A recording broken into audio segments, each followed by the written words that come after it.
ಎಲ್ಲರೂ ದಾಸರೇ. ದೇವರಿಗೆ ದಾಸರಲ್ಲದವರು ಯಾರೂ ಇಲ್ಲವೇ ಇಲ್ಲ. ಜಗತ್ತಲ್ಲಿ ಎರಡೇ ಜನ, ಎರಡು ರೀತಿಯ ಜನ. ಒಬ್ಬ ಈಶ, ಮತ್ತೊಬ್ಬರು ದಾಸರು. ಪರಮ ಪುರುಷನಾದ ಪರಮಾತ್ಮನಿಗೆ ಅತ್ಯಂತ ಪ್ರಿಯಳಾದ ಮಹಾಲಕ್ಷ್ಮಿ ಕೂಡ ಅವನ ದಾಸಳು. ಛತ್ರ ಚಾಮರ ವ್ಯಜನ ಪರ್ಯಂಕ ಪಾತ್ರ ರೂಪದಲ್ಲಿ ನಿಂತು ಚಿತ್ರಚರಿತನಾದ ಹರಿಯ ನಿತ್ಯ ತಾನೇ ಸೇವೆ ಮಾಡುವ ಶ್ರೇಷ್ಠ ದಾಸಿ. ಅಲ್ಲ, ದಾಸಿ ಅಂತೀರಿ, ಶ್ರೇಷ್ಠ ಅಂತೀರಿ. ಜಗತ್ತಲ್ಲಿ ಎಲ್ಲಿಯಾದರೂ ದಾಸಿ ಶ್ರೇಷ್ಠ ಆಗೋದು ಕಂಡಿದೆಯಾ?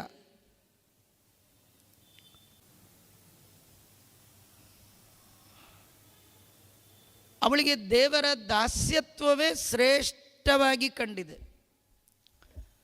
ನಾವು ಜೀವನದಲ್ಲಿ ಯಾವ್ಯಾವುದಕ್ಕೋ ದಾಸರಾಗಿದ್ದೇವೆ. ಅವಳು ದೇವರಿಗೆ ದಾಸಳು ಅಂದರೆ, ದೇವರು ಅಂದರೆ ಸಕಲ ಗುಣಗಣ ಪರಿಪೂರ್ಣ. ಗುಣಗಳ ಮತ್ತೊಂದು ಹೆಸರೇ ದೇವರು. ಹಾಗಾಗಿ ದೇವರಿಗೆ ದಾಸಳು ಅಂದರೆ ಗುಣಕ್ಕೆ ದಾಸಳು. ನಾವೆಲ್ಲ ದೋಷಕ್ಕೆ ದಾಸರು. ಗುಣಗಳಿಗೆ ದಾಸರಾಗೋದಿದೆಯಲ್ಲ, ಅದು ಶ್ರೇಷ್ಠತೆ. ಭಗವಂತನಿಗೆ ಬಗ್ಗುವವ, ಭಗವಂತನಿಗೆ ಬಾಗುವವ, ಭಗವಂತನಲ್ಲಿ ಭಕ್ತಿ ಮಾಡುವವ, ಭಗವಂತನಲ್ಲಿಯೇ ಬೇಡುವವ, ಅವನು ಶ್ರೇಷ್ಠ. ಒಬ್ಬರು ಶ್ರೇಷ್ಠರು ಇದ್ದರು, ಸೀನಪ್ಪ ನಾಯಕರು ಅಂತ. ಅವರು ಶ್ರೇಷ್ಠಿಗಳು. ಆದರೆ ಅವರು ಸಂಪತ್ಭರಿತರಾಗಿದ್ದಾಗ, ನವಕೋಟಿ ನಾರಾಯಣರಾಗಿದ್ದಾಗ, ಮನೆ ತುಂಬ ಬೆಳ್ಳಿ ಬಂಗಾರ ಮುತ್ತು ಚಿನ್ನ ರತ್ನ ಹವಳ ಇದ್ದಾಗ ಅವರು ಜಗತ್ತಿನ ಜನರ ಮಧ್ಯದಲ್ಲಿ ಶ್ರೇಷ್ಠರಾಗಿರಲಿಲ್ಲ.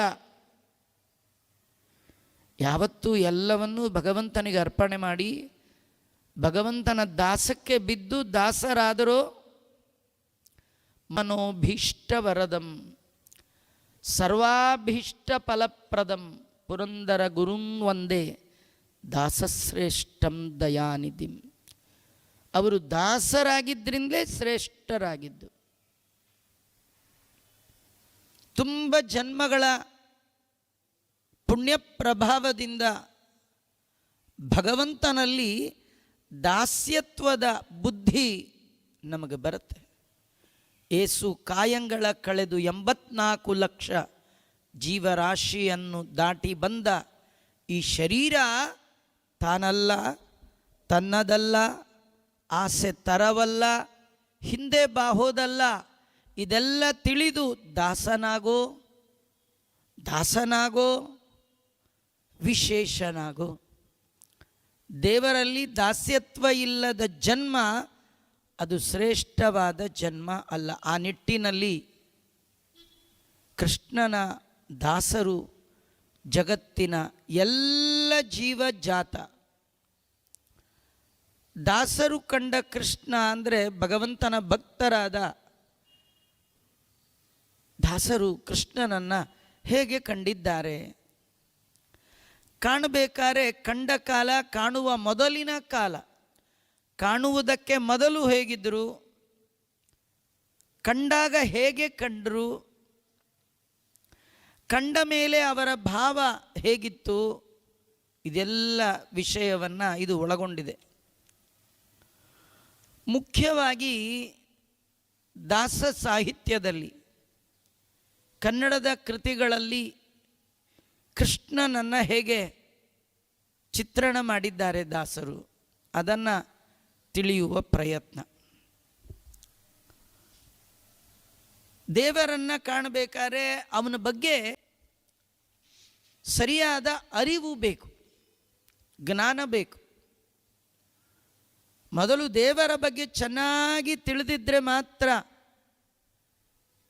ಅಂತಹ ಶಕ್ತಿ ಕಂಡಾಗ ಅವನನ್ನು ದೇವರು ಅಂತ ನಾವು ತಿಳ್ಕೊಳ್ಬಹುದು.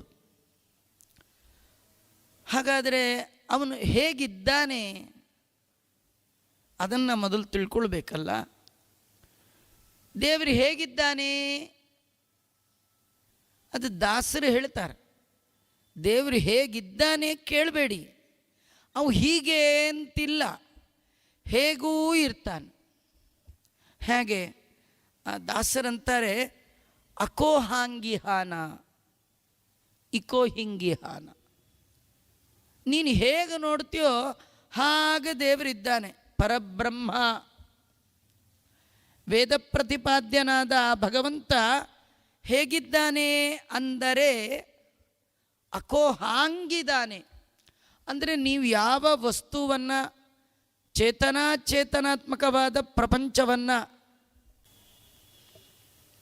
ಚೇತನಾತ್ಮಕವಾದ ಸಮಸ್ತ ಪ್ರಪಂಚವನ್ನು ಏನು ನೋಡ್ತೀವಿ ನಾವು, ಹಾಗೇ ಇದ್ದಾನಂತೆ ದೇವರು. ಏನು ನಮಗೆ ಯಾರಿಗೂ ಅರ್ಥ ಆಗೋಲ್ಲ. ಭಾಗವತ ಹೇಳುತ್ತೆ, ದೇವರನ್ನು ನೋಡುವ ಬಯಕೆ ನಿಮಗೇನಾದರೂ ಇದ್ದರೆ ದೇವರನ್ನ ಹುಡುಕೊಂಡು ಹೋಗಬೇಡಿ ಅಂತ. ಮತ್ತೇನು ಮಾಡಬೇಕು?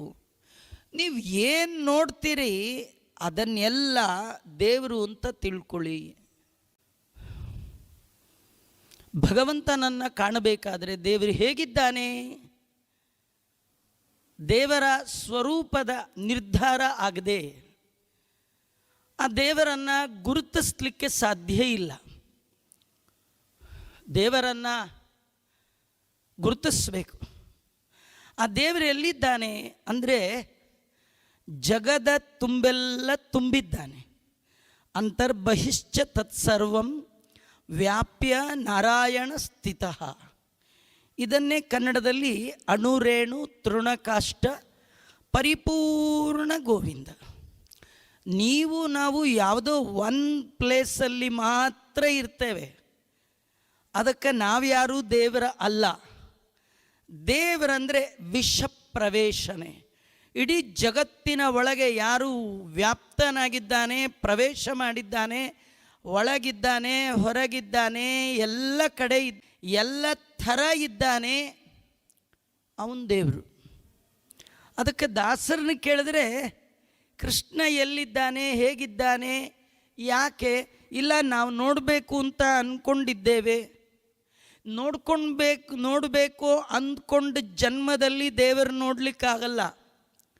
ನೀವು ನೋಡಬೇಕು ಅಂತ ಒಮ್ಮೆ ಅಂದ್ಕೊಂಡ್ರೆ, ಹಾಗಾಗಿ ದೇವರ ಬಗ್ಗೆ ಮಾಹಿತಿ, ದೇವರ ಐಡೆಂಟಿಫೈ ಮಾಡಲಿಕ್ಕೆ ಅವನ ಗುಣ, ರೂಪ, ಕ್ರಿಯಾ, ಲಕ್ಷಣ ಇದನ್ನೆಲ್ಲ ತುಂಬ ಜನ್ಮಗಳಲ್ಲಿ ಸಂಗ್ರಹ ಮಾಡಬೇಕು, ಕಲೆಕ್ಟ್ ಮಾಡಿಕೊಳ್ಬೇಕು. ದೇವರು ಹೇಗಿದ್ದಾನೆ ಅಂತ. ದೇವರ ಬಗ್ಗೆ ನಿರ್ಧಾರಾತ್ಮಕವಾದ ಅರ್ಥ ಇದಮಿತ್ತಂ, ದೇವರು ಹೀಗೇ ಇದ್ದಾನೆ ಅನ್ನುವ ಅರಿವು ಮೊದಲು ಬೇಕು, ಜ್ಞಾನ ಬೇಕು. ದೇವರನ್ನು ನೋಡಬೇಕಾದ್ರೆ ಏನು ಬೇಕು? ಜ್ಞಾನ ಬೇಕು. ಅದು ಕೂಡ ನಿಮ್ಮ ಪ್ರಯತ್ನ ಪ್ರಾಮಾಣಿಕವಾಗಿದ್ದರೆ, ದೇವರನ್ನು ನೋಡುವ ಪ್ರಯತ್ನ ಪ್ರಾಮಾಣಿಕವಾಗಿದ್ದರೆ, ಪರಮಾತ್ಮ ಅವನಿಗೆ ಕಾರುಣ್ಯ ಬಂದರೆ, ಬಹೂನಾಂ ಜನ್ಮನಾಂ ಅಂತೆ ಜ್ಞಾನವಾನ್ ಮಾಂ ಪ್ರಪದ್ಯತೆ. ಕೃಷ್ಣ ಅಂತಾನೆ, ನಿನ್ನನ್ನು ನಾನು ಜ್ಞಾನಿಯನ್ನಾಗಿ ಮಾಡ್ತೇನೆ. ಅರ್ಥಾತ್ ಗುರುಗಳಲ್ಲಿ ನಿಂತು ನನ್ನ ಅರಿವನ್ನು ನಿನಗೆ ನಾನು ಕೊಡ್ತೇನೆ ಅಂತ.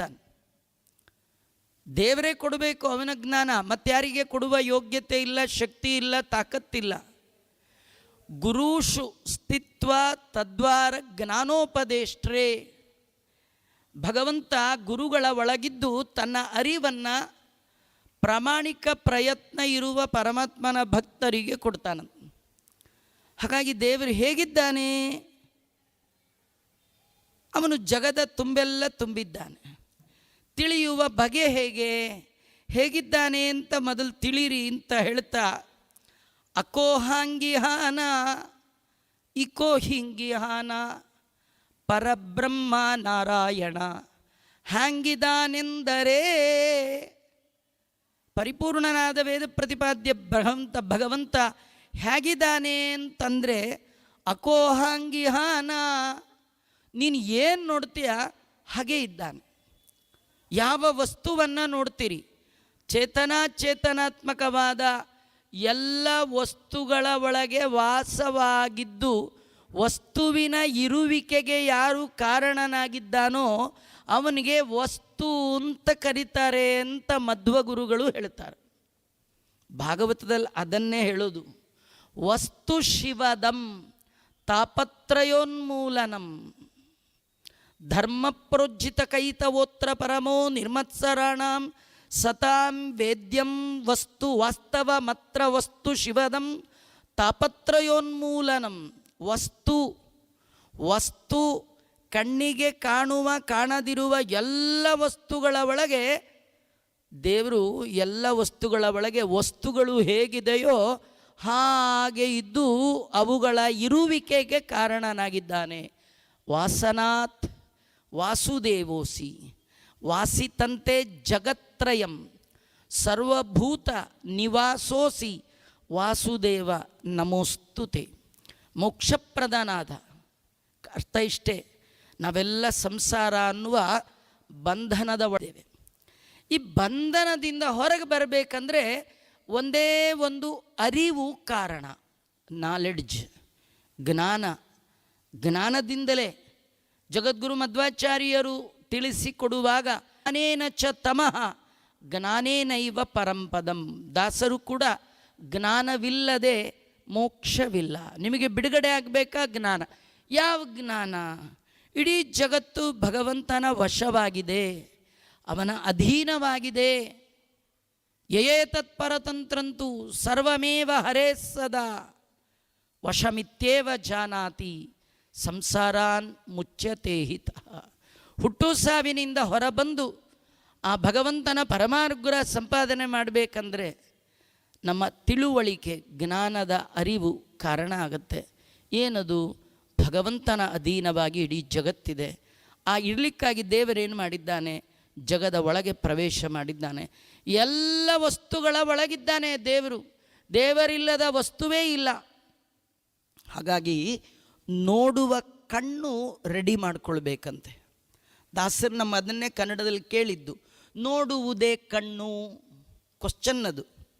ನೋಡುವುದೇ ಕಣ್ಣು.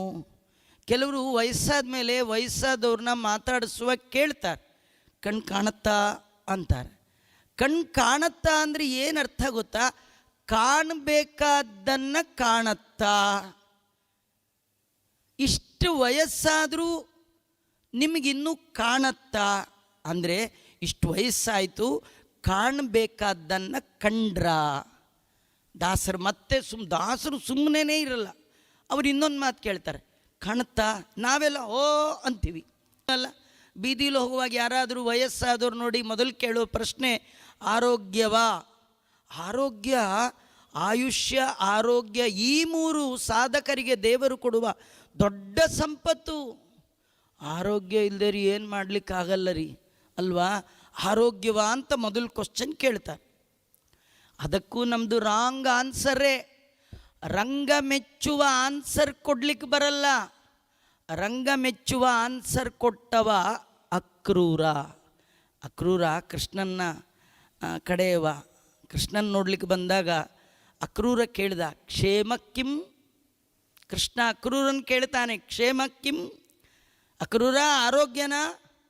ಅವನು ಎಂಥ ಆನ್ಸರ್ ಮಾಡ್ದ ಗೊತ್ತಾ? ಅವನ ಥರ ಆನ್ಸರ್ ಮಾಡ್ಲಿಕ್ಕೆ ಯಾರಿಗೂ ಬರಲ್ಲ. ಆದ್ದರಿಂದ ನಾವು ಜೀವನದಲ್ಲಿ ಎಷ್ಟೋ ಬಾರಿ ಕೃಷ್ಣನ ಭೇಟಿ ಮಾಡಿದ್ರೆ, ಕೃಷ್ಣನ ನೋಡಿದ್ರೆ, ಕೃಷ್ಣ ನಮ್ಮನ್ನು ಎಂದು ಆರೋಗ್ಯವ ಅಂತ ಕೇಳೇ ಇಲ್ಲ. ಯಾಕೆಂದರೆ ನಮ್ಗೆ ಆನ್ಸರ್ ಬರಲ್ಲ. ಅವನು ಯಾರು ಆನ್ಸರ್ ಕೊಡ್ತಾರೆ ಸರಿಯಾಗಿ ಅವ್ರನ್ನಷ್ಟೇ ಕೇಳ್ತಾರೆ. ಅಕ್ರೂರನ್ನ ಕೇಳ್ದ. ಅಕ್ರೂರ ಹೇಳ್ದ, ಕೃಷ್ಣ ನಾನು ಆರೋಗ್ಯ. ಎಲ್ಲಿವರೆಗೂ ಅಂತ ಕೇಳಲೇ ಇಲ್ವಲ್ಲ. ಎಲ್ಲಿವರೆಗೂ ನೀನು ನನ್ನ ಹೃದಯದಲ್ಲಿ ವಾಸ ಮಾಡಿಕೊಂಡಿರ್ತೀಯ ಅಲ್ಲಿವರೆಗೂ ನಾನು ಆರೋಗ್ಯ. ಇದರರ್ಥ ದೇವರ ದಯ ಇರುವ ತನಕ ನಮ್ಗೆ ಆರೋಗ್ಯ. ಇಲ್ಲ ಅಂದರೆ ಇಲ್ಲ. ಎಲ್ಲ ನೋಡಿದ ಕ್ಷಣ ದೇವರ ದಯ ತಪ್ಪಿದರೆ, ದೇವರು ಮನಸ್ಸು ಮಾಡಿದರೆ ಜಗತ್ತನ್ನೇ ಅಲ್ಲೋಲ ಕಲ್ಲೋಲು ಮಾಡುವ ತಾಕತ್ತು ಒಂದು ಸಣ್ಣ ಕ್ರಿಮಿ ಕರೋನಾ ಕೊಟ್ಟು ಕಳಿಸ್ಬಿಟ್ಟ. ಇಡೀ ಜಗತ್ತು ಪತ್ರಗುಟ್ಟು ಹೋಯಿತು. ಇಡೀ ಜಗತ್ತೇ ಎಷ್ಟು ಆಶ್ಚರ್ಯ! ಇದು ಭಗವಂತನ ವಿಚಿತ್ರವಾದ ಅದ್ಭುತವಾದ ಲೀಲೆ. ಒಂದು ಸಣ್ಣ ಪರಮಾಣುವಿನ ಒಟ್ಟಿಗೆ ಹೋರಾಡುವ ತಾಕತ್ತಿಲ್ಲದ ನೀವು ನನ್ನ ವಿರುದ್ಧ ಏನು ಮಾಡಲಿಕ್ಕೆ ಸಾಧ್ಯ ಇಲ್ಲ.